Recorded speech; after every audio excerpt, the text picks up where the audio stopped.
महत्त्वाची बातमी, तुमच्या आजोबांनी देशाचं राजकारण केलं तर ते कशा पद्धतीने माहिती घेत होते त्याचा अभ्यास करा आणि त्याचा अभ्यास खरं तर रोहित पवारांनी करावा असं राजेंद्र राऊत म्हणाले। दुसरीकडे बोट दाखवण्याच्या आधी स्वतःकडे बघावं असाही सल्ला राजेंद्र राऊतांनी दिलाय।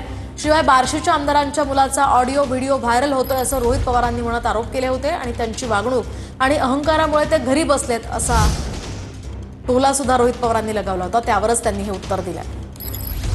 त्यांच्या आजोबांनी राज्यात देशात राजकारण केलेलं आहे आणि त्यांनी कशा पद्धतीनं माहिती घेत होती काय ह्याचं जर अगोदर घरातूनच मार्गदर्शन घ्यावं। अर्ध्या हळकुंडानं शहाणं कोणी त्यांनी दुसऱ्याकडं तुम्ही बोटं दाखवता। तुम्ही अख्खा महाराष्ट्र लुटून खाल्ला। ते MIDCत काय लपडे केले, कारखाने कशा पद्धतीने आहे ना, ईडी चौकशी चालू आहेत ना। अगोदर तुम्ही तुमचं बघा आणि नंतर दुसऱ्याकडे बोट दाखवा आणि तुम्ही कशा पद्धतीने वागताना। आता जर आमच्या कुठल्या रणवीर किंवा माझ्यावरती असे इंडिव्हिज्युअल आरोप केले तर त्यांच्या घराण्याने पण कोणाची घरं मोडल्यात ह्याची सुद्धा माहिती निश्चितपणानं राजेंद्र राऊतकडे आहे।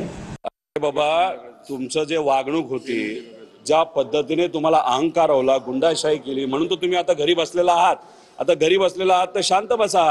आणि राहिला दुसरा प्रश्न, तुम्ही जर म्हणत असाल तर तुमच्या मुलाचा जो ऑडिओ आणि व्हिडिओ आहे ज्याच्यामध्ये तो अतिशय घाण लेवलच्या शिव्या देतोय तो टाकू का मीडियावर? पण आम्ही कुठेतरी त्या ठिकाणी विचार करत तो व्हिडिओ तिथे टाकला नाही, लोकांना त्या गोष्टी कळल्या नाहीत। त्यामुळे तुम्ही शांत बसावेत, नाहीतर उद्या जाऊन त्या पोराचं काय होईल हे तुम्ही त्या ठिकाणी समजून